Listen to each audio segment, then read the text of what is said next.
Boa noite, meus amigos. Estamos aqui de volta. Como sempre, começamos esse programa invocando a Santíssima Virgem Maria e o Santo Padre Pio de Pietrelcina, para que roguem a Deus que nenhuma injustiça se cometa nesse programa.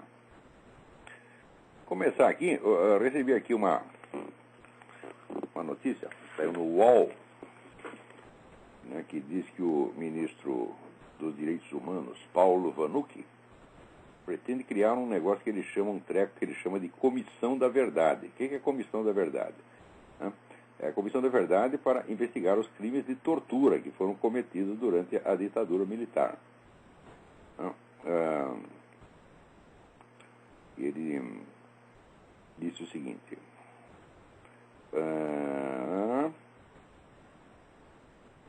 nos últimos... ele disse que nós temos aqui o eixo do direito à memória e à verdade, né?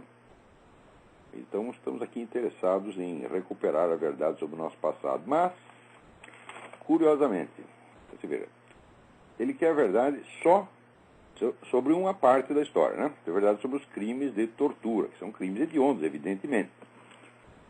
Porém, nós nunca podemos esquecer que esses crimes de tortura, crimes hediondos de tortura, foram cometidos contra autores de outros crimes hediondos, que é o crime de terrorismo.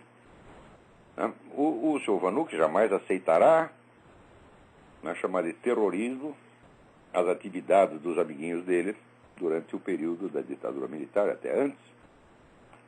Mas é o seguinte, analise direitinho. O sujeito pega uma bomba, coloca uma bomba num lugar público, né, onde ele quer matar um sujeito que vai passar por ali, mas evidentemente ele vai matar muitos outros que também estão passando, como aconteceu no aeroporto de Guararapes, logo em 64. Né? Matou várias pessoas que não tinham nada a ver com o peixe. Ele queria acertar lá um general. Bom, acertou de fato o general, mas acertou um monte de gente em volta que não tinha nada a ver com a história. Jornalista, né? Passageiro que estava ali pensando que ia viajar, etc, etc. Depois também colocaram aquela bomba no consulado americano e tinha um sujeito andando na rua, um tal de Orlando Lovecchio. O Orlando Lovecchio não tinha a menor ideia do que estava se passando. E como ele estava andando por ali, no momento que explodiu a bomba, o sujeito perdeu uma perna. Esse Orlando Lovecchio está há 3 décadas esperando alguma indenização, por isso não recebeu nada. Mas o sujeito que colocou a bomba já foi indenizado, já foi premiado, né? E é isto que aqui, ministro, o senhor é um filho da puta, mentiroso, vigarista. É isso que o senhor chama de Comissão da Verdade. O senhor não tem nenhum direito de prostituir a palavra verdade dessa maneira. Verdade, para mim, é assim, é investigar toda a coisa por todos os lados envolvidos. É isso. Agora, se você parte do princípio, assim, a priori, né, de que soltar bomba para matar civil não é terrorismo, qual é a verdade que você quer? Não quer verdade coisa nenhuma. Olha aqui, gente, você tem que aprender uma coisa. Existem 2 maneiras de você usar a linguagem humana. Não? Existem várias, mas grosso modo essas 2 são as que nos importam no momento. Quando você quer saber a verdade sobre alguma coisa, você tem que puxar pela memória, você tem que fazer perguntas, você tem que averiguar documentos, e você quer recompor a coisa como realmente aconteceu. Tá certo? Se você já tem uma atitude tomada, já tem uma emoção que já atinge antecipadamente tudo o que você vai enxergar, você não quer verdade nenhuma, meu filho. Olha, eu sei, sempre que eu procuro a verdade, eu acabo tendo que engolir sapo. 1000 vezes já me aconteceu de eu achar que a coisa era de um jeito e depois descubro que era exatamente o contrário. Não pode esquecer que eu já fui um desses Paulos Vanucchis, eu já acreditei nessa tal da verdade que esse idiota acredita. Tá? A verdade era aquilo que os meus amigos diziam, a verdade era aquilo que o meu partido aprovava, e a verdade era sobretudo aquilo que me dava aquele senso de participação, né, no grupo, aquela identidade grupal, que eu me sentia apoiado, né, amado pelo grupo, eu me sentia um deles. Então aquele senso de participação grupal, para mim, eu chamava isso de verdade. E é exatamente o que esse homem, que já está com 60 e tantos anos, continua chamando. Porque eu fazia isso quando eu tinha 18, 20 anos. Depois aprendi que a coisa não é assim, meu filho. Tive que engolir muito sapo. Quer dizer, depois de eu participar dessa coisa toda, tá certo? E sentir intensamente toda essa emoção de participação grupal, e acreditar que o nosso grupo é o portador da verdade, do bem e dos direitos humanos, e eu acabei descobrindo que não era assim. Mas eu descobri por quê? Porque eu quis descobrir. Eu fui investigar, falei, bom, deixa eu ouvir a coisa, tentar ver a coisa não só por um outro lado, mas por todos os lados que sejam possíveis. Bom, e a gente acaba chegando à conclusão de que o que houve naqueles primeiros anos do regime militar foi uma concorrência entre duas forças armadas, uma força armada mais forte e outra mais fraca. O mais fraco perdeu, mas mesmo assim, se você somar as vítimas de parte a parte, eu digo, bom, os mais fracos mataram 200 e os mais fortes mataram 300. Eu digo, bom, isso aí não é propriamente uma luta de Davi contra Golias, né? Não é uma coisa tão desproporcional assim. Agora, por que esses 200 crimes cometidos pelos amiguinhos do seu Paulo Vanucci não fazem parte da verdade histórica? Por que repentinamente, por um passe de mágica, você retira o rótulo de atos terroristas desses crimes? Com que direito você faz isso? Olha, se jogar uma bomba, botar uma bomba num lugar público, arriscando matar inocentes, não é terrorismo? Então me diga o que é terrorismo, seu Paulo Vanucci. Agora, por que os atos de terrorismo não vão ser investigados também? Por que você põe uma tampa de cimento em cima disso? Não pode falar disso, tá certo? E quer investigar só os crimes dos seus inimigos. Quer dizer, você está politizando completamente a sua noção de verdade. Quer dizer, o seu Paulo Vanucci é o tipo da pessoa, quando ele diz a palavra verdade, o que ele quer dizer? Verdade é aquilo que eu e os meus amigos gostamos. Verdade é aquilo que nos faz sentir bem. É esse o conceito de verdade. Agora, como é que podemos permitir que um vagabundo com essa, sem mínima noção da verdade, entendeu? É um sujeito que tem, vamos dizer, uma incapacidade patológica de se interessar pela verdade, ocupa um posto de ministro dos direitos humanos. Ele fala que ministro dos direitos humanos é para dar dinheiro do governo, de tirar dinheiro do imposto, e dá para vagabundo, dá para terrorista. Agora, as vítimas dos terroristas, os terroristas nessa altura parece que já chegou em 4 bilhões as indenizações, que o sujeito comete um crime e recebe uma indenização pelo crime que ele cometeu. Como é que é isso? Né? Ademais, tem outra coisa. O Brasil, ao longo de toda a ditadura militar, 20 anos, teve não mais de 2.000 prisioneiros políticos. Como é que 16 mil pessoas já receberam indenizações, meu Deus do céu? Quer dizer, qualquer sujeito, um sargento olhou feio para ele durante a ditadura militar, quero minha indenização. Pô, o que é isso, porra? Né? Quer dizer, eu poderia pedir indenização, porque uma vez eu fui interrogado durante 6 horas no quartel da polícia. Não, fiquei detido lá 6 horas esperando vir o sargento me interrogar. Eu poderia dizer, estou traumatizado, eu quero minha indenização, como esses caras fazem. E ciência de dinheiro. Agora, as vítimas dos terroristas, não. Isso faz mais de 30 anos. Né? As famílias estão esperando indenizações até hoje, não receberam nada. E para a família do sargento Mário Cosel Filho, que foi explodido em pedaços, não deu nem para recompor o corpo. Né? Que era um recruta na época. O governo ofereceu um negócio, uma pensão de R$300 por mês, isso depois de 30 anos, que daí você insulta, uma cuspida na cara. Enquanto aí esse bando de puta, né, que cerca esse seu Paulo Vanucci, isso tudo para mim é puta, né, estão lá se enchendo o cu de dinheiro. E agora vem falar comissão da verdade. A verdade é o caralho, ministro. Pô, tem um pouco de vergonha nessa sua cara. E não pensa o seguinte, que mas é uma divergência ideológica, o senhor está na direita, eu sou na esquerda, o senhor deve ser mais educado. Isso aqui não é uma questão de polida divergência de ideias. Não, é divergência do homem honesto. Eu sou um homem honesto, sincero, e você é um vagabundo mentiroso. Você é vigarista. É isso que você é. Quer dizer, não posso respeitar o crime. Posso respeitar uma outra ideia, mas um crime não. E o que vocês fizeram? Um monte de crime naquela época e estão fazendo mais. E quer que eu respeite isso? Ora, vai a merda, porra. Aqui eu recebo do André von Kugland uma carta muito interessante aqui. Tentei ligar durante o programa, mas creio que minha conexão não ajudou. O senhor esqueceu de dizer no programa a explicação para o fato de as alterações do CO2 se seguirem as da temperatura. Porque apareceu na Rede Globo aquele gráfico, aquele velho gráfico do Al Gore, em que você tem duas curvas. Você tem as curvas do aumento de temperatura e tem as curvas do aumento das emissões de CO2. E daí aparece lá, né, no programa, a mocinha mostrando, as curvas se superpõem, olha aqui, são iguais. Bom, então é o seguinte, você tem duas curvas e elas não significam nada se você não tiver a cronologia, quer dizer, quando teve o aumento da temperatura e quando teve o aumento do CO2. Na verdade, eles tentam provar assim, olha, o aumento do CO2 provoca o aumento da temperatura. Então está aí a explicação do aquecimento global. Somos nós que estamos criando o aquecimento global, porque nós emitimos CO2 pra caramba, né? Então, acontece que as datas são exatamente o contrário. As curvas de elevação da temperatura são anteriores ao aumento do CO2. Então está aqui explicando o André. A solubilidade dos sólidos nos líquidos aumenta conforme aumenta a temperatura, como quando se aquece água e se lhe acrescenta sal.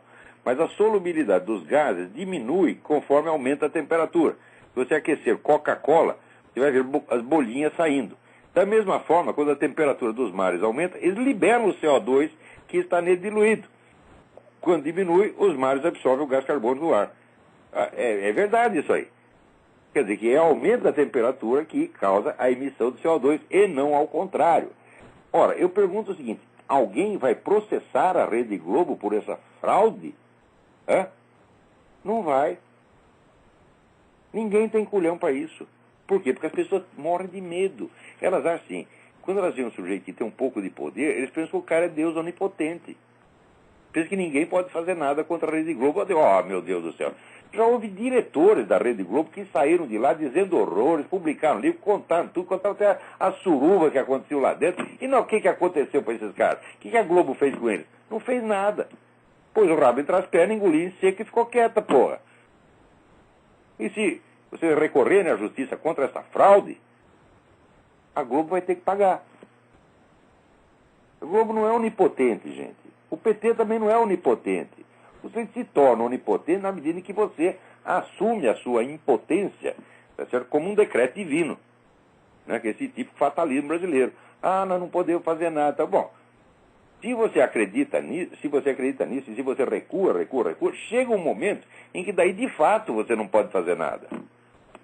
Isso aconteceu nas eleições de 2002 e 2006. Quer dizer, até, digamos, uns 6 meses antes da eleição, você pode fazer alguma coisa. Por exemplo, nas duas eleições, se tivessem divulgado as atas do Foro de São Paulo, mostrando as conexões do seu Lula com o FARC, com o MIR, né? MIR chileno, etc. O cara jamais teria sido eleito nem vereador. Agora, daí, chegou a eleição, ninguém falou disso, todo mundo ficou quietinho. Em 2006 também todo mundo ficou quietinho. Então, chega uma hora, quer dizer, 2 dias antes da eleição, não adianta mais você falar nada. Então daí a coisa se torna inevitável, né? Mas não era inevitável na origem. Do mesmo modo, essa onipotência da Rede Globo não é uma coisa inevitável. Mas vai chegar uma hora em que ninguém mais vai poder mexer com a Rede Globo, pô. Peraí, tem alguém no telefone aí. Alô? Alô? Não pegou a ligação. Né? Agora aqui, eu recebo uma carta da Leila Regina. Né? Ela diz que toda aquela situação deprimente que eu descrevo no meu artigo Geração Maldita, ela diz que observou tudo isso na universidade, que já até se afastou da atividade universitária, nem aguentava o ambiente. Ela diz, mas em se tratando de, aspas, uma ação vigorosa, implacável contra o império da maldade, da mentira e da estupidez, você achasse que é a expressão que eu usei no artigo, qual seria essa atitude? No plano individual eu vejo esse caminho, já que sei que isso é possível, e muitos são os momentos em que nos realizamos em direção ao bem. A verdade é a beleza. Mas quando se trata do problema típico de uma geração, você vê alguma ação vigorosa possível? Eu vejo inúmeras. O problema não é a falta de possibilidades de ação. O problema é a falta de pessoas decididas a empreender a ação e qualificadas para empreendê-la. Porque às vezes você se revolta contra alguma coisa, mas você não tem o conhecimento, você não tem a visão suficientemente ampla da coisa, então você não pode agir. Então a primeira coisa é adquirir conhecimento. Quer dizer, o conhecimento é uma coisa obrigatória para o ser humano. No Brasil, acredita-se que a ignorância é um direito fundamental. Um dos direitos humanos fundamentais no Brasil é o direito de ignorar tudo. Quer dizer, a ignorância é um direito humano. Agora, o conhecimento é uma concessão. Mas se você quiser estudar alguma coisa, né, se você se comportar bem, né? Se você não nos humilhar com o seu conhecimento, nós até permitimos que você estude um pouco. Mas tem que se comportar. Você tem que mostrar que você é um bom sujeito, você tem que ir no futebol, tem que cantar sambinha, tem que ir em baile de carnaval, para mostrar que você é um sujeito humilde, que você não é um intelectual arrogante. Não é isso? Então, você tem assim, tem que gostar do Chico Buarque de Holanda, né? Se você disser, não, eu prefiro o Johann Sebastian Bach, você é um pedante, tá? É curioso, meu Deus do céu. Então, alô, tem alguém na linha aí? Alô, olá. Opa, quem é? Alô, dá para escutar? Perfeitamente. Legal. Legal, é o Henrique, São Paulo. Henrique, diga. Olá, tava falando aí do clima aí, mudança do clima aí. O Al Gore estava falando lá que os ursos polares estão morrendo afogados porque não tem onde apoiar no gelo para respirar quando eles nadam, né? Não sei se você ouviu isso aí. Já, inúmeras vezes.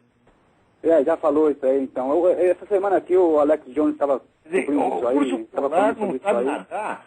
Olha, o Al Gore que vai tomar no cu. A coisa que o urso polar, o lugar do urso polar se sente melhor é na água, porra.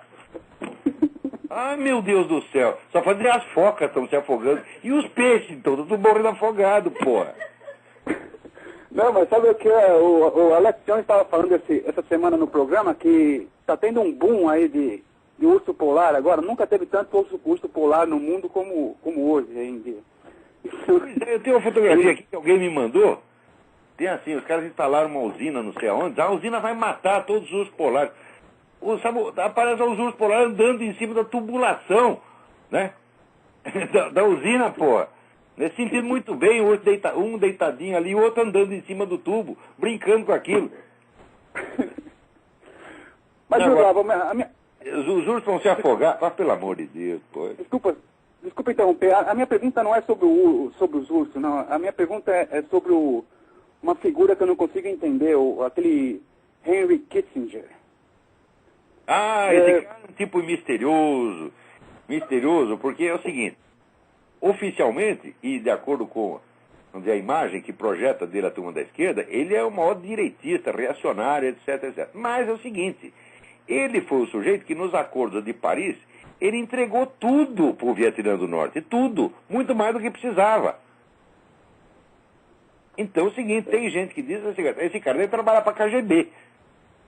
Mas agora no Brasil é o seguinte, você fala que o sujeito trabalha para a KGB, daí os caras fazem assim, sabe qual é a resposta? Ele disse que o Henry Kissinger é comunista. Eu digo, não, meu filho, ser comunista é uma coisa, trabalha para a KGB é outra. O mundo está cheio de reacionário que trabalha para a KGB. Porque os caras acham, eles são tão imbecis aí que eles acham que ser comunista é uma questão de crença profunda. Eu digo, não é, meu filho. A crença subjetiva só interessa no caso de pessoas, vamos dizer, de homens de ideias. O intelectual, tá bom, interessa saber o que ele pensa. O cidadão que não é um intelectual, cuja atividade principal não é na esfera das ideias, as ideias dele têm pouca importância. O que importa é as conexões verdadeiras que ele tem. Ele não vai agir segundo suas ideias, mas segundo a conveniência do grupo ao qual ele está associado por laços políticos ou financeiros ou de qualquer outra natureza. Se você perguntar, por exemplo, o Lula é comunista? Fala, não sei. O Lula tem QI 12, meu filho. Ele não tem nenhuma ideia na cabeça, quanto mais duas. Você está entendendo? Então o que interessa não é as ideias dele. O que interessa é o seguinte, ele tem um compromisso com a Farc, ele está amarrado a esse compromisso por 1001 laços, e ele, assim como diz o mineiro, quem tem cu tem medo. Tá certo? Ele nunca vai desagradar a Farc, senão a Farc o mata. Se você assinou lá um documento se comprometendo a defender a Farc, não defende, no dia seguinte a Farc manda a conta para você. Então não interessa saber o que ele acha, o que ele sente, o que ele crê. Interessa saber em que grupo ele está ligado. Quando você vai ver o negócio do Henry Kissinger, é claro que o Henry Kissinger não é uma besta quadrada. Ele não é burro o suficiente para ser comunista. Tá certo? O Henry Kissinger é um grande historiador, né? Afinal de contas. Então, se ele fez isso para favorecer os comunistas no Vietnã do Norte, ele teve alguma razão para fazer.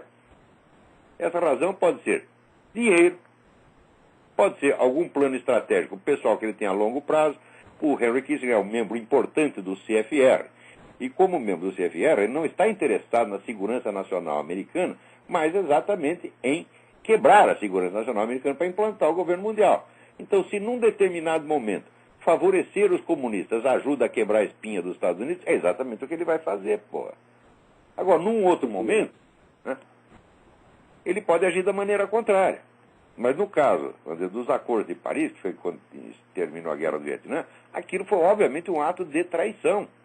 Porque eles entregaram o Vietnã do Sul, que era aliado dos americanos, entregaram na mão do Vietnã do Norte. O que é que o pessoal do Vietnã do Norte fez? Imediatamente começou o genocídio.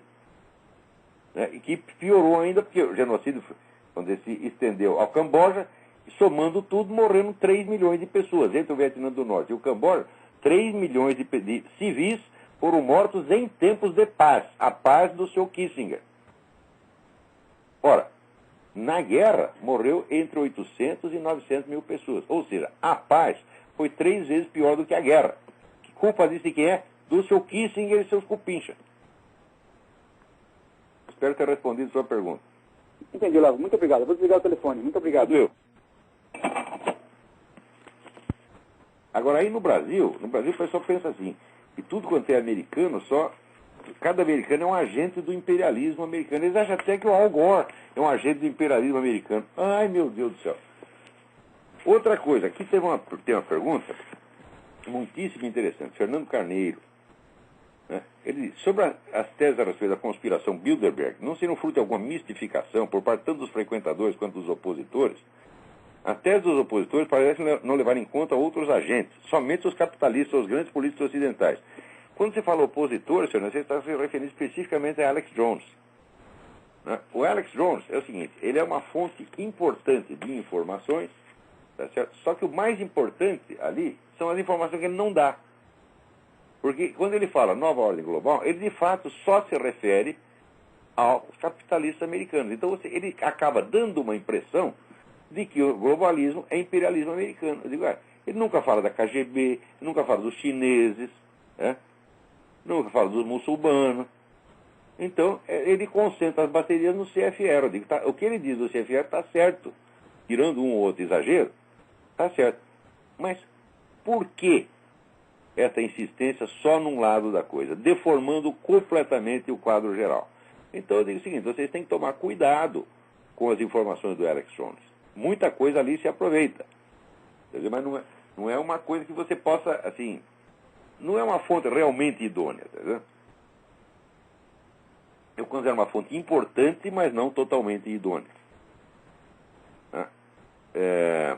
Daí ele diz, outras coisas, outro problema, o governo mundial. Não estaríamos subestimando as possíveis dissidências e disputas em torno dele, mas sem sombra de dúvida, Fernando, mas é exatamente isso que eu estou falando.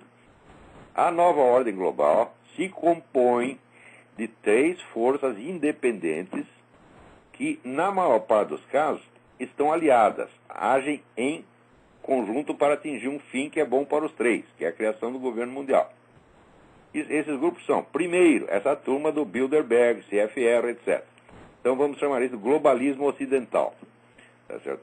Segundo, o movimento comunista, que é tão poderoso e tão rico quanto essa gente, não se iludam. Né? A KGB tem mais dinheiro do que todos eles somados. Por quê? O orçamento da KGB, minha gente, era ilimitado e secreto. Nem o parlamento soviético podia saber quanto dinheiro a KGB gastou. Né?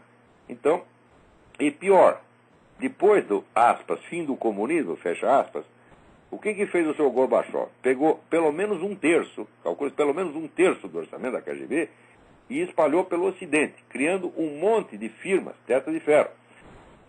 Você não sabe quem são os donos dessas firmas. Elas estão agora o dinheiro da KGB está misturado ao dinheiro de todo mundo e não dá para você saber mais que é a ação da KGB. Ou seja, melhorou formidavelmente a situação da KGB. Quer dizer, você tem uma imensa lavagem de dinheiro no mundo. Por exemplo, eu vou dizer para você, aí no Brasil vocês são trouxas, o pessoal fica celebrando, investimento estrangeiro está chegando, olha que coisa maravilhosa, agora o Brasil está prosperando. Olha, esse dinheiro, grande parte é, firmas espanholas. Essas firmas espanholas são todas controladas por russos, todas. Porque a Espanha não tem dinheiro, meus filhos. Durante a Guerra Civil Espanhola, todas as reservas nacionais de ouro espanhol foram levadas para Moscou, a pretexto de protegê-las. Os espanhóis nunca mais viram isso. Então, quando você vê uma firma espanhola gigantesca, é dinheiro da KGB. Então, tem investimento russo, investimento chinês e investimento espanhol que é russo. E é isso que vai dominar o Brasil daqui a pouco. E o pessoal achando que, prova, o nosso capitalismo está crescendo. Eu digo, meu Deus do céu. A compreensão que esse pessoal tem de comunismo e capitalismo é tão primária, mas tão primária, faz coisa de criança. Eles acham que, se o sujeito é comunista, ele não vai ter uma firma capitalista, né? Se o cara é comunista, então ele só quer saber de propriedade estatal. Eu digo, mas meu Deus do céu, nunca foi assim e nunca pode ser assim. Quer dizer, a participação intensa em atividade capitalista é um elemento essencial da estratégia comunista desde o tempo de Lenin. Outra coisa, você não pensa que o sujeito é comunista, ele vai tomar o poder, no dia seguinte ele vai estatizar tudo, só se for louco. Karl Marx dizia que a transformação do capitalismo em comunismo é um processo lento, metódico, que pode durar séculos. Séculos!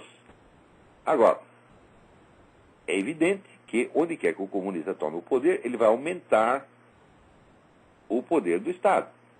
Mas nem sempre encampando coisas. Na maior parte dos casos é por meios indiretos, através de legislações fiscais e controles estatais. Ora, vocês têm que ler, tem um livro que vocês precisam ler. É escrito por um sujeito chamado Karl Wittfogel. Karl Wittfogel foi um dos pioneiros da escola de Frankfurt. Mais comunista que a peste. Ele era tão comunista que nem Stalin gostou dele. Então, o Wittfogel morou na China há muito tempo e escreveu um estudo chamado O Despotismo Oriental. E ele criou um conceito que chamava sociedade hidráulica. Sociedade hidráulica era a sociedade chinesa. Por que hidráulica? Porque a economia chinesa antiga dependia eminentemente da agricultura. E não tinha água. Então você precisava fazer canais de irrigação. Era como se fosse um deserto. Os rios não bastavam para alimentar aquilo, né? Você tinha enormes regiões agrícolas onde a água não chegava. Então você tinha que criar um sistema de irrigação abrangendo praticamente todo o território nacional. Nenhum investidor tinha dinheiro suficiente para fazer isso, só o Estado. Porque o Estado sempre tem dinheiro, porque quando ele não tem dinheiro, ele toma. Por que imposto se chama imposto, meu filho? Porque é imposto. O governo impõe aquilo a você, não é uma coisa que você paga porque quer. Então, o Estado sempre tem a quantidade de dinheiro que ele quiser. Então, por isso, o grande investidor do sistema de irrigação era o governo. E o sistema de irrigação abrangia todo o território chinês e implicava obras tão complexas. E, em geral, por onde passava aquele canal de irrigação, as cidades inteiras estavam envolvidas naquela obra. Tá certo? E toda a economia local dependia daquilo, não apenas os agricultores, tá certo? Mas o comércio, as pequenas indústrias, tudo vivia em torno do sistema de irrigação, ou seja, em torno da economia estatal. Isso quer dizer o seguinte, o governo não era proprietário de nada, ele só era proprietário do sistema de irrigação, mas através do sistema de irrigação ele controlava o país inteiro e se tornava mais forte do que a sociedade chinesa inteira. Então a sociedade não podia ter iniciativa nenhuma. Tá certo? O sistema que os caras estão montando no mundo, que estão montando no Brasil, é igualzinho à sociedade hidráulica chinesa. Não por causa do sistema de irrigação, tá certo? Mas por causa, vamos dizer, de grandes obras públicas, grandes empreendimentos estatais, que acabam se tornando o centro da economia e fazendo que tudo mais gire em torno daquilo. Nessa situação, por que o governo vai encampar as firmas? Note bem, aqui você tem uma fábrica, né, de qualquer coisa, fábrica de camisinha, né? Se o governo encampar, tá certo? E a firma for à falência, é o governo que perde. Né? Agora, se a firma permanece na mão do capitalista, mas está sob controle do governo, e a empresa se ferra, então, o empresário se ferra e o governo sai ganhando. Então, para que encampar tudo? Faz tempo que os comunistas já entenderam isso. Você tem que deixar o capitalismo funcionando, mas submetido à máquina estatal, de tal modo que a sociedade, mesmo nos seus representantes mais ricos, não tenha poder de iniciativa contra o governo. Isso já está implantado no Brasil, gente. Isso aí chama-se comunismo. Agora, na cabeça do brasileiro, o brasileiro que é idoso, é um negócio impressionante.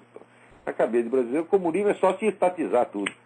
Eu digo, Lenin riria desse conceito de comunismo. Tem mais alguém na linha aí? Alô, quem é?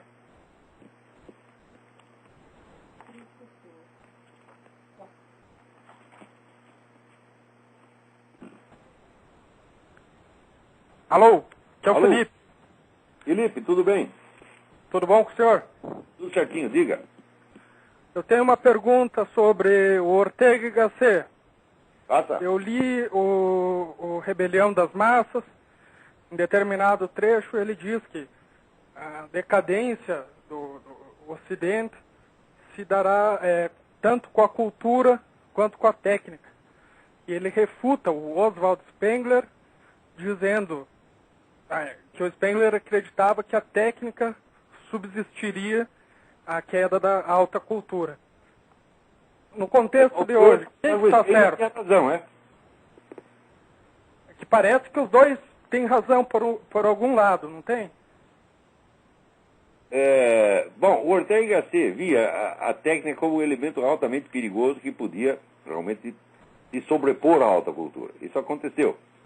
Mas ele acreditava que a longo prazo, sem a alta cultura, a própria técnica acabaria acabaria entrando em decadência. Isso não aconteceu. Então, dos dois, eu acho que o Spengler, nesse ponto, tinha razão. Spengler escreveu também um bocado de besteira, né? O homem é um gênio, um grande historiador, mas uma teoria geral da história sempre tem que dar errado. Quem quer que faça uma, sempre vai errar. Não existe teoria geral da história. Né? Ele erra, o Toynbee erra, o Sorokin erra, todos que tentaram isso erram. Não é possível uma teoria geral da história humana. Só é possível uma teoria formal, uma teoria metodológica. Aí sim. Uma teoria substantiva do conjunto da história é impossível por um motivo muito simples. Você só pode fazer uma teoria geral de um fenômeno que você abrange na sua totalidade. A totalidade da história nós só teremos quando acabar a história. Quando vai acabar a história? Quando vai acabar o mundo? Ninguém sabe. Então, ninguém sabe o futuro e por isso mesmo não pode haver uma teoria geral da história. Quando você pôs o ponto final na sua teoria geral da história, já aconteceu alguma coisa que não estava na teoria. Isso é uma observação do Eric Wegener que eu acho absolutamente irrefutável, tá certo? Então, os dois, de algum modo, erram, porque os dois têm uma teoria geral da história. O Ortega mais modestamente. É isso? Sim. Mas agora, o fato do Ortega estar errado nesse ponto não invalida o livro. Esse Rebelião das Massas é um dos grandes livros, tá certo, de filosofia política do século XX. Além do mais, o Ortega é o maior prosador da língua espanhola de todos os tempos. O que ele faz com a língua espanhola é um milagre. Mesmo quando ele está errado, né, aquilo é tão bonito, tão bem feito, que o erro que ele comete te ajuda a descobrir a verdade. Isso é que um grande escritor deve fazer. Mesmo quando ele erra, ele está te ajudando. Professor, mas eu tenho uma outra pergunta relacionada ao tema. A politização da ciência, como a gente vê no caso do aquecimento global e do antitabagismo histérico, não tem a ver com essa decadência da técnica por causa da política? E, portanto, o Ortega y Gasset teria acertado, de modo mais atrasado, mas teria acertado? Em alguns desses pontos, sem dúvida. Quer dizer, os caras, em nome de objetivos políticos, eles acabam destruindo a própria ciência. Mas a gente não pode dizer que isso seja a regra geral. Afinal de contas, a tecnologia continua progredindo.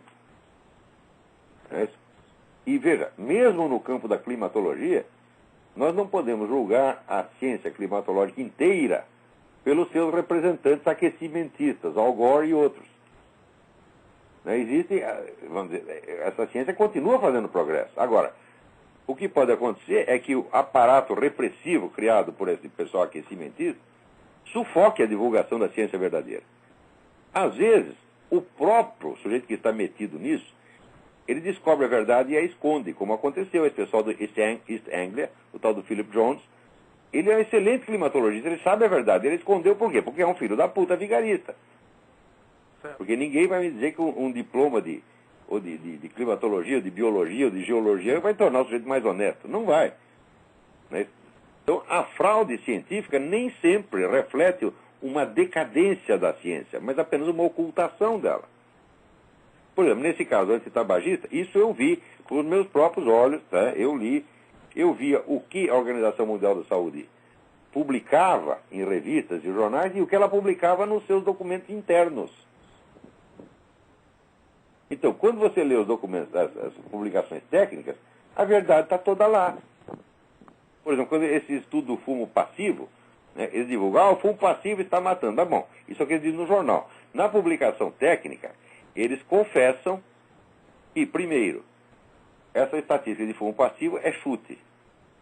É uma estimativa feita com base em puros depoimentos subjetivos. Eles pegavam pessoas que estavam com câncer e perguntavam, você conviveu com pessoas que fumavam?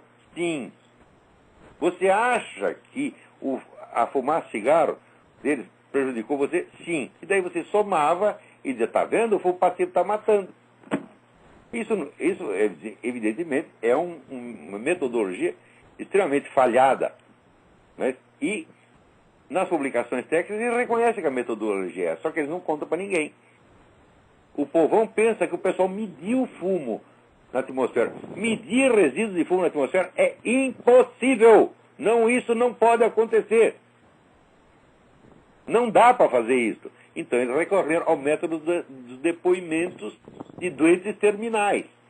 O senhor está lá morrendo de câncer, está morrendo de enfisema. Você acha que ele está muito satisfeito? Hã? Se ele encontrar alguém em quem ele possa lançar a culpa, é claro que vai lançar. Ah, estou assim porque aquele filho da puta fumou. Você está entendendo? Então é assim, eu já vi isso aí, pô. Uma vez estava na conferência no SES, era assim, um auditório de 2.000 pessoas. Eu puxei um cigarro e imediatamente o sujeito lá começou a tossir. E reclamou, mas eu digo, peraí, eu não acendi ainda. Espera pelo menos eu acender. Né? Então, essas são reações de histeria coletiva criada não por uma pseudociência. A ciência que estudou isso, ela é autêntica, ela é verdadeira. Só que só é divulgada a parte falsa que interessa ao movimento político. Então, qualquer dos caras que estudaram o negócio de fumo passivo, eles sabem que esse estudo é meramente conjetural. É uma média conjetural criada em cima de depoimentos cuja validade é, no mínimo, duvidosa.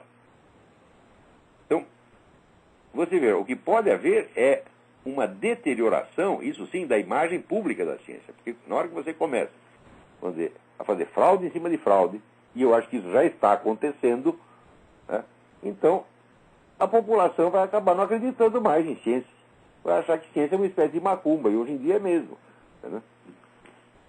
Ok, Olavo, eu vou desligar. Muito obrigado. Obrigado eu. Boa noite. Boa noite.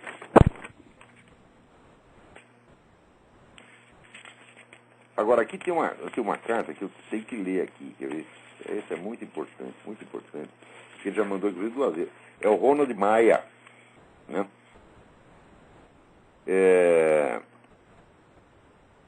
Ele diz, como ex-aluno do Colégio Militar do Rio de Janeiro, e não tendo seguido carreira militar, mantenho encontros periódicos com os antigos companheiros, traz uma tradição cultivada por todos que lá estudaram. Né? E daí ele chega e pergunta para os oficiais e para os comandantes, etc. Como é aí toda essa corrupção, esse bando de criminoso que está em cima, né? Vocês não vão fazer nada, não? Daí. E as respostas? Sempre evasivas. Como o senhor sentencia, os pusilânimes só querem saber de manter suas boquinhas atuais. É revoltante e repugnante. Aliás, quanto ao ministro das cidades, além de ter se tornado um babador desassombrado do apedeuta, protagoniza também um papel que reveste do aspecto já enfocado pelo senhor. Refiro à inteligência, tão decantada por todos da turma, pois que em termos de resultado nas provas de lauréis obtidos, o Márcio Forte Almeida, ministro da cidade, é um campeoníssimo. Ora, isso aí eu já observei muito entre os militares. Quando o sujeito tira boas notas no colégio militar, eles acham que o sujeito é um gênio intelectual. Eu digo, não é isto. Nenhuma capacidade humana pode ser jamais julgada por notas escolares. Nunca! Você vai ver a inteligência do cara não pelas notas que ele tirou na escola, mas pela obra que fez depois. Ora, a inteligência que se usa para fazer um exame numa escola é uma. A inteligência que se usa para praticar ciência, arte, filosofia é outra completamente diferente. Cristo já disse, pelos seus frutos os conhecereis. Ele jamais disse, pelas suas notas os conhecereis. Então, eu não reparei isso entre meus amigos militares, eles tinham esse vício mental de julgar a inteligência pelas notas do colégio militar, da academia militar. Isso é um grande erro. Quer dizer, espera ver o que o sujeito faz. Por exemplo, o general Golbery foi um aluno brilhante, etc, etc. Leia o livro do general Golbery, Geopolítica do Brasil, você vai ver que cretino era aquilo. Era um homem empombado, metido, falava do que não conhecia, tá certo? E, ademais, era deslumbrado pelo Gurdjieff. Eu digo, olha, meu Deus do céu, eu acreditei em Gurdjieff quando eu tinha 18 anos de idade. Fiquei 3 meses naquilo e percebi que era uma empulhação. Ainda levei 3 meses porque eu sou muito burro. Devia levar 3 minutos. Agora, o homem está lá, já é ministro, o cara importante, tem poder e fica lá, né? Babando por causa de Gurdjieff. Então, o general Gobino é uma besta quadrada, porra. E outra coisa, veja, eles achavam até que o Nelson Werneck Sodré era inteligente, que teve boas notas do colégio militar, general comunista, louco. Nelson Werneck Sodré era um cretino, um bobão, porra. É claro, eu não sei que tinha muita cultura, lia muito livro e anotava. Agora, ler muito também não quer dizer nada, às vezes você entende. Né? É que nem tinha antigamente um deputado que lia muito, chamado Bilac Pinto, no tempo da ditadura. E um dia um inimigo dele falou, olha, o Bilac, ele lê, mas não cabe, você tá entendendo? Não cabe, não tem espaço. Né? É a mesma coisa, o seu HD não cabe, não adianta pôr muita informação lá que não cabe. Né? Então, olha, você tem razão, olha, essa ideia de inteligência que eles têm é totalmente errada, perversa. Eles têm que começar a julgar as pessoas por aquilo que elas fazem. Né? Dizer, quais são as realizações do cara no campo intelectual. Me mostra aí os cursos que ele deu, os livros que ele deu. Também não é uma questão de volume, que se você pegar, né, este currículo Lattes, né, ele é feito por uma lista de coisas, fica impressionante, mas isso é uma obra acadêmica magistral. Quando você vai ler aquilo, é só besteira. Os caras são tão vigaristas, mas tão vigaristas, que eles põem no currículo dele os artigos que eles escreveram em jornal, eles põem um por um título. Então você vê lá uma lista de 200 artigos publicados em jornal, publicou no Jornal do Brasil, publicou no Estadão, publicou no sei onde. Você fica impressionado. Digo, olha, eu já escrevi uns 3 mil artigos, eu jamais faria uma coisa dessa. Eu vou botar no meu currículo, botar os títulos dos meus artigos de jornal um por um. Eu nunca farei isso porque eu não sou vigarista. Né? Então, e quando você vai ler esses artigos, então é só besteira, porra. Olha, meu filho, a produção intelectual da Universidade Brasileira, eu não posso falar muito da área técnico-científica porque eu parei de acompanhá-la faz muito tempo. Antigamente eu acompanhava.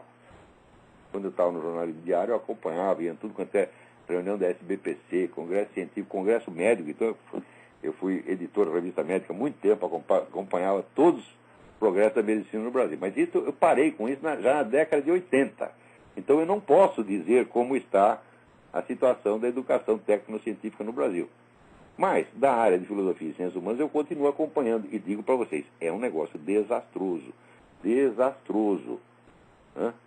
No Brasil, quando o sujeito chega, vamos dizer, assim, a fazer um trabalho do tipo, ele leu lá os livros de Hegel e escreveu, né, um estudo acadêmico a respeito. Quer dizer, ele chega ali e ele prova que ele entendeu alguma coisa de Hegel. Né? Isso aí no Brasil é o máximo da intelectualidade. O sujeito, porque ele fez isso, já o chamam de filósofo. Porque ele leu os livros do outro e mais ou menos entendeu. Ó, mas meu Deus do céu, isso aí não é obrigação de todo mundo? Isso é obrigação mínima. Se você faz um curso de filosofia, você tem que entender todos os filósofos que você estudou, porra. Não tem nada demais isso aí. Agora quero ver o que você faz com isso depois.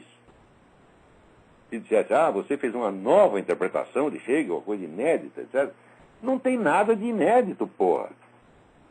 Olha, a única obra, tirando as minhas, que eu vi onde tinha alguma coisa de novo a respeito da interpretação, não da filosofia própria, mas da interpretação do filósofo, foi o livro da Marilena Chauí sobre Spinoza. A interpretação é original, só que está errada. Está errada e o livro tem 1000 páginas, um livro absolutamente desconjuntado, né? Vamos dizer, não tem começo, meio e fim, é um caos, mas ela mostra que ela tem algum talento. E que essa moça, se ela tivesse sido minha aluna, ela seria grande. Né? Por quê? Porque eu ia botar ela na linha. Agora, na USP, ficar aquele bando de velho, gagá, ela era muito bonita na juventude, os velhos ficavam tudo, sabe, né? Com as cuecas molhadas, né? Olhando a mocinha, e não botava ela na linha, pá. Pô, se ela me apresentasse aquele trabalho de Spinoza, eu falava, aqui, menina, você provou que você tem talento para fazer. Então agora faça. Né? Porque ela não fez.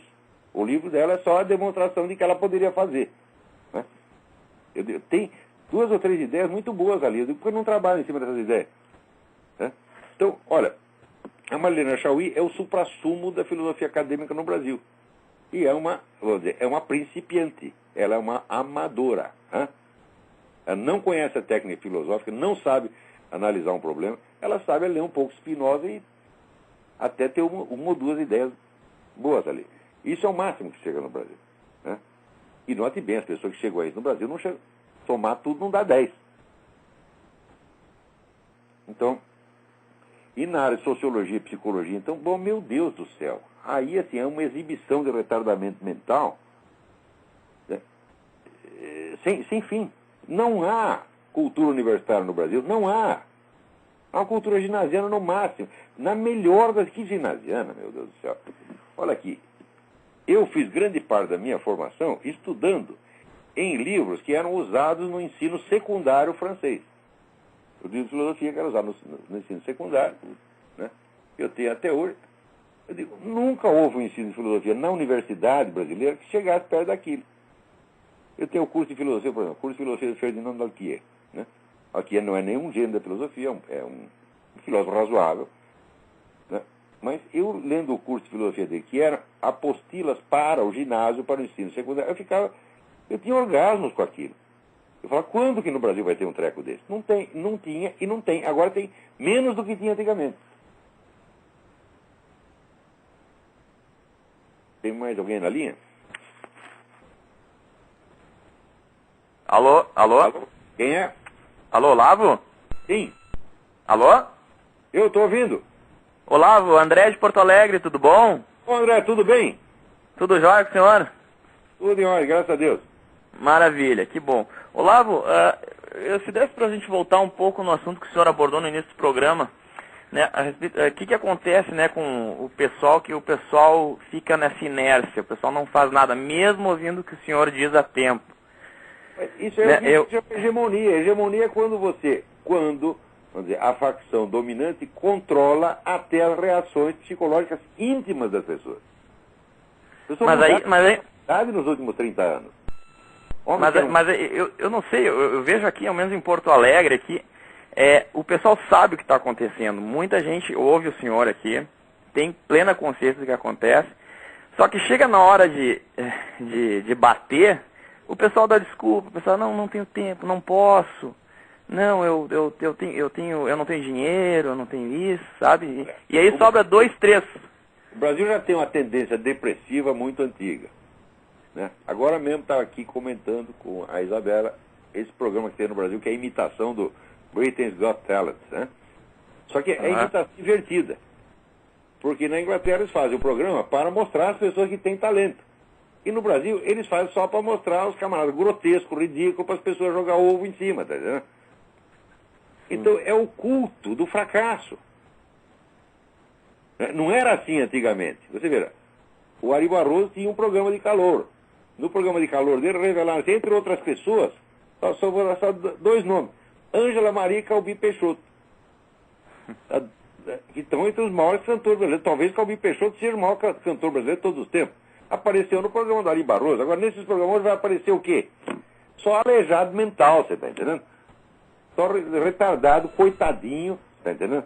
Pedinte, mendigo, é isso que vai aparecer. E se aparece um cara de talento, eu também estava me contando. É apedrejado, né? Cantou direitinho, melhor que todos, tal, mas daí disseram, essa música é muito antiga. Como dizia Tom Jobim, né? O também é antigo, não é? É o que tem que responder, porra. É que no Brasil o sucesso é insulto pessoal, né? Não pode ter sucesso em nada, você paga caríssimo. Você vira, né? Eu estou dando essas aulas, faz 30 anos. Se você somar tudo que eu lecionei, que está gravado, inclusive está online, está 50 mil páginas no mínimo. Né? Agora os caras querem julgar aqui a obra do Olavo. O que eles falam? Lê meio artigo e uma frase que eles não gostaram, eles pegam naquilo. Às vezes não faz nem isso. Né? Às vezes vem inventar coisa. Agora tem um outro filho da puta, esse Rodrigo Pedroso, inventou que o Olavo é um agente petista. A prova é que ele morou com o Zé Dirceu e o Rui Falcão. Eu digo, sim, eu morei com os dois no apartamento da Casa de Estudantes, 20 anos antes que alguém tivesse a ideia de criar o PT. E depois eu nunca mais os vi. Fui encontrar o Zé Dirceu depois num desses fóruns da Liberdade lá no Rio Grande do Sul durante 2 minutos. E a conversa assim, como vai? Tudo bem? Os velhos tempos, hein? Tá, tchau. Pronto, acabou. Então eu virei agente petista por causa disso. Quer dizer, como é que... Quer dizer, é um nível de mesquinharia que é simplesmente patológico. O Brasil está profundamente doente e as pessoas estão doentes uma por uma. Isso aí não seria uma patologia da alma? Porque é uma coisa muito curiosa, né? Sim, é uma patologia da alma, sim. Porque é nível de covardia, da burrice, da insensibilidade, é uma coisa tão crônica, assim, é uma coisa tão... O brasileiro, todo mundo diz que o brasileiro é um povo... é um povo muito alegre e tal, porque faz festa de carnaval. Não, o brasileiro gosta de esculhambação. E dissimulação, né? É a verdadeira alegria. O brasileiro tem horror das emoções mais altas, porque ele acha que se ele emocionar com uma coisa, se ele vai chorar, se ele não quer chorar, então vamos esculhambar tudo logo para passar essa... Né? Passar essa tentação de ter uma emoção. O brasileiro odeia ter verdadeiras emoções. Ele só gosta de ter emoção fingida ou então emoção depressiva. É só isso. Uhum. Quer dizer, ele nem tentou... A música popular de qualquer país do mundo, 90% das músicas falam de amor. As do Brasil não falam de dor de corno. Você não encontra uma música que diz, minha querida, eu te amo, te adoro, você é maravilhosa.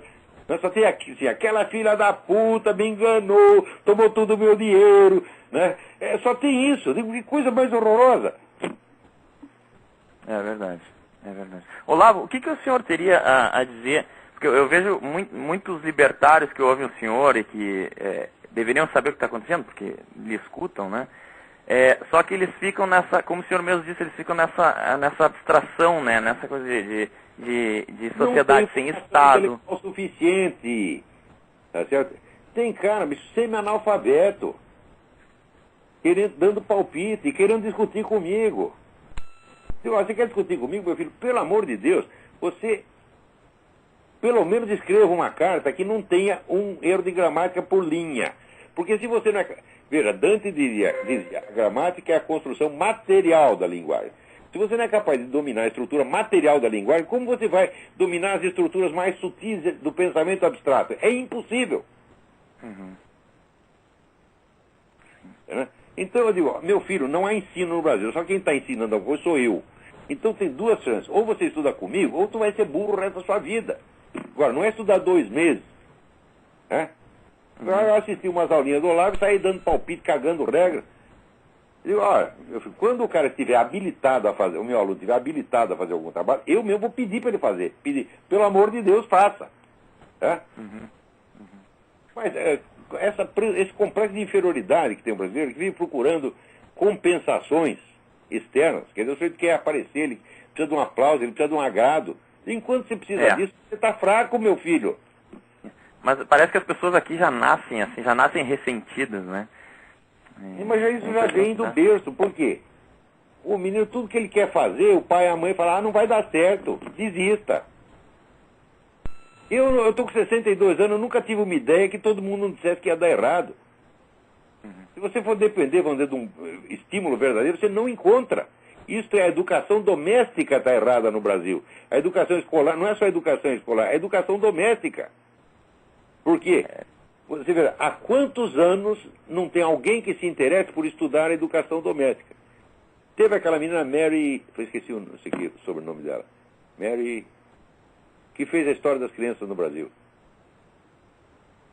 Mary Del Priore, exatamente. Que eu estava na comissão julgadora do prêmio Casagrande Senzala, eu dei o prêmio para ela, justifiquei e falei, isso aqui é uma obra benemérita. Por quê? Porque esse é um assunto que ninguém se interessa. E é um assunto fundamental. Como as crianças são educadas em casa. Isso é a base do país, porra. Eu digo, eu encontrei um livro sobre isso. Claro que dei o prêmio, daria 10 prêmios se tivesse. Então, esse é a pessoa não pensa nisso. Como é o princípio da educação doméstica no Brasil. O princípio da educação doméstica é fazer do sujeito um ressentido, complexado, tá dizendo, um fracassado, né? Então, e para complementar... Pai, eu quero ser milionário quando eu crescer, eu quero ser banqueiro. Aí o pai, que isso, menino? Larga de ser besta, arruma emprego público, para de ilusão. Né? Você imagina, se você conhecido, você é conhecido ser o pai do Pelé. O pai do Pelé foi uma exceção. Mas tem milhares de Pelés no Brasil. Você, pai, eu vou ser o maioral do futebol, vou ser melhor que o Pelé. O pai dá-lhe 2 tapas e diz, cala a boca, moleque, arruma um emprego no Banco do Brasil. Tá entendendo? É assim. Hã? É aquele que deveria incentivar acaba estabelecendo barreiras, né? Incentivar, só põe para trás. É a psicologia do caranguejo no balde, tá entendendo? O caranguejo quer sair, o outro pendura a perna dele para o bicho cair para dentro de novo. E depois... tem essa ideia errada também, né, Olavo, que o senhor falou no Brasil, acho que não é só dos militares isso, do menino que tira boas notas, ou do cara que passa no concurso público é tido como o cara inteligente, né? Quer dizer, se confunde agilidade cognitiva com inteligência, né? Eu vejo os melhores alunos que tinham no meu tempo, né? Ora, eu conheço 2 caras que foram para frente, da minha geração. 2. Não vou dar o nome. Um sou eu. O outro não vou dar o nome. Talvez o cara não goste. Né? Mas é um cara da área de matemática, então ele foi muito bem. Foi para frente. Mesmo assim não foi muito, não. Ele chegou a ser o quê? Professor da USP, do grande merda. Né? Lá lecionando no MIT, não. Né? Então, foi todo mundo para trás. Quer dizer, você, por exemplo, jantar de ex-alunos, né? Quando você pega aqui, jantar de ex-alunos de uma escola aqui nos Estados Unidos, chega lá, tem um monte de deputado, ministro, senador, presidente de empresa, almirante, né? Agora no Brasil, enquanto de ex-aluno, é só fracassado, porra. Mesmo quando o cara sobe na coisa errada. Sobe na putaria, sobe na roubalheira. Você tá entendendo? E o pessoal ainda inveja. O número de pessoas que você... Menino, o que você quer ser quando você crescer? Eu quero ser o Zé Dirceu. Hã? Porra. O que você quer fazer? Me aposentar, né? Eu quero criar um mensalão. Né? É só isso que a pessoa pensa. Quer dizer, os caras que querem subir na vida, querem subir na base da putaria. Agora, se o cara disser, pai, eu sou um gênio da matemática, eu vou ganhar um prêmio Nobel. Né? Pai, você deixa de besteira, menino. Né? Começa a rir dele, né? Todo mundo põe os outros para baixo. Então assim não vai mesmo. Nós temos 1 minuto aqui, está acabando. Tá bom, Olavo, muito obrigado, hein? Tudo de bom. Obrigado, André, pela sua participação. Só para terminar, não sei se vai dar para terminar. Receba aqui uma dica do Wilson de Paula, que é contador. O governo federal diz assim, se você pedir, quando você compra alguma coisa, você pede a nota fiscal, você vai ter um desconto depois no seu IPTU. Ah, que maravilha. Né? Mas é o seguinte, a proporção é mais ou menos assim. De R$400 de ICMS, quer dizer, não o valor total gasto, você vai ganhar um desconto de R$1. Ou seja, cada R$1.500 que você gastar, você vai ter um desconto de R$1 no seu imposto, ao mesmo tempo em que, tendo a nota fiscal, o sujeito já pagou, né? O comerciante já pagou a mais. Então, o governo recolhe R$10 a cada compra, né? E vai, quando chega a 1.500 e dá um desconto de 1. Mas ele, a essa altura, ele levou uns 500. Ele disse, como é que faz um treco desse? Isso é vigarista. Vigarista tem que processar o cara que inventou isso, porra. Agora, no Brasil tem até o moralismo da nota fiscal. Se você não pede nota fiscal, você não é um bom cidadão. Então, é isso aí. Até a semana que vem. Muito obrigado.